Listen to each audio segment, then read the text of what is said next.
What's up, guys? It's Callous here with another live Callous Fight Night. These guys, Trainer Orange, that's Jabba, our defending champion, against Beware of Coco, that is Hellpowna, have both won matches in Callous Fight Night before, and they are going to try to do it again. They have both taken a sacred pact, a sacred vow, to bring some gimmicky stuff this week. We'll see how far either one of them are willing to go with that. Right out the gate, we've got a Blaziken, which, this might offend some viewers, but I think that Pokemon is a gimmick. I think that poke is basically entirely non-viable and basically a full-on gimmick.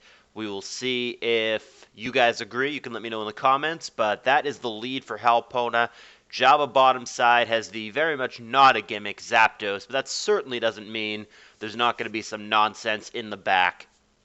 Like I said, Jabba is our defending champion. He has rattled off, I think, 3 wins in this thing, and if he wins this one, he'll be tied, I believe, with Sunny for the most amount of games, so the most amount of wins. One of those. Sunny played 4 games, but obviously he lost one or he would still be here, so maybe with this game they're now tied, maybe with the win he has the record, something like that. We have dedicated historians to keep track of these things.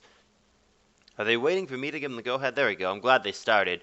Thunderbolt Fire Blast. That Fire Blast is in Blaze range, which is why it did so much. And we're eating a Salic Berry here. So Coco's now faster. Jabba says, uh-oh, on turn 1. That's always good.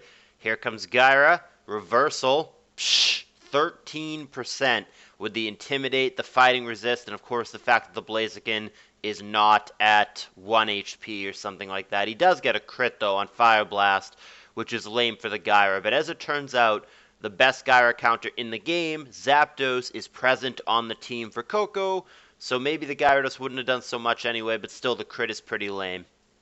We've got a Rain Dance coming now, and a Metal Sound. Rain Dance gets paired with Thunder. That makes sense to me. It does a lot. So does Rock Slide, but obviously Zapdos is faster here.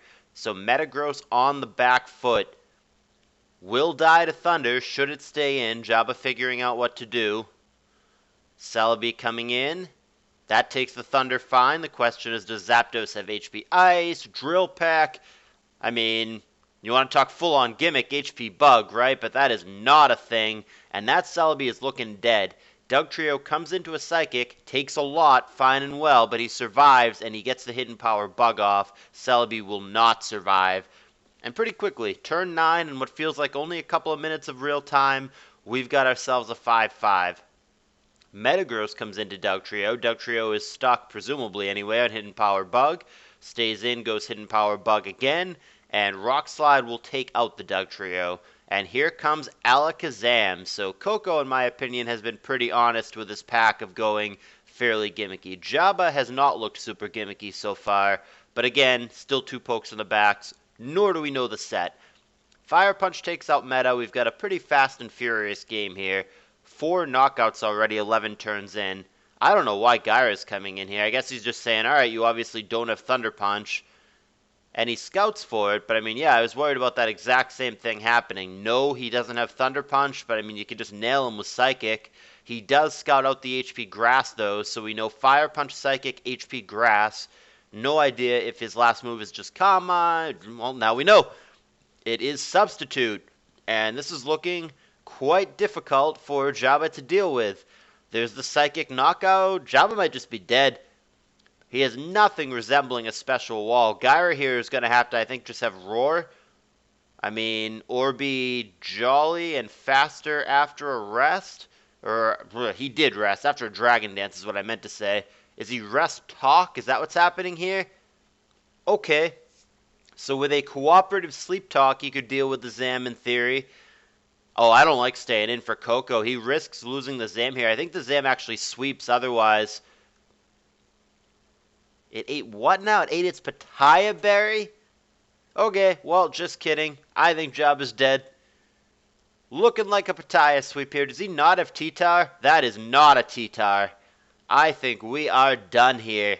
T-Tar would have killed him with the sand, but yeah, no, we're just getting a little quick Alakazam sweep. A Papaya Alakazam sweep. Jabba did, in fact, bust out a gimmicky Pokemon at the end, a Sceptile, but it's going to be the Pattaya Alakazam getting the job done, and Jabba will finally be dethroned as our CALLOUS Fight Night champion. It is once again going to be Hellpowna making his second appearance as our champion, and we need to find out who his opponent is going to be. Let's check that out right now. Go down here, do a little math as we do.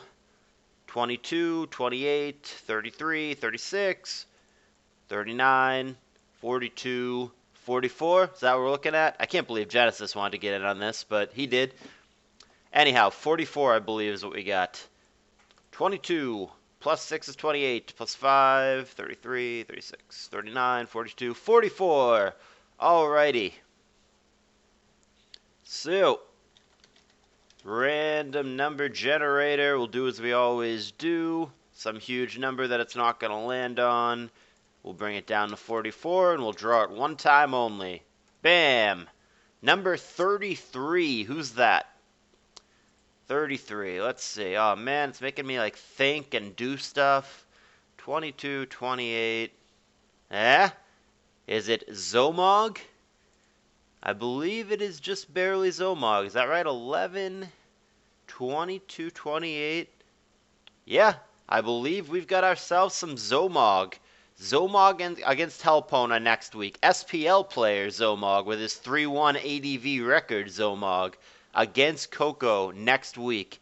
Should be a good set. Two very opposite players. Can't wait to see it. Stay tuned.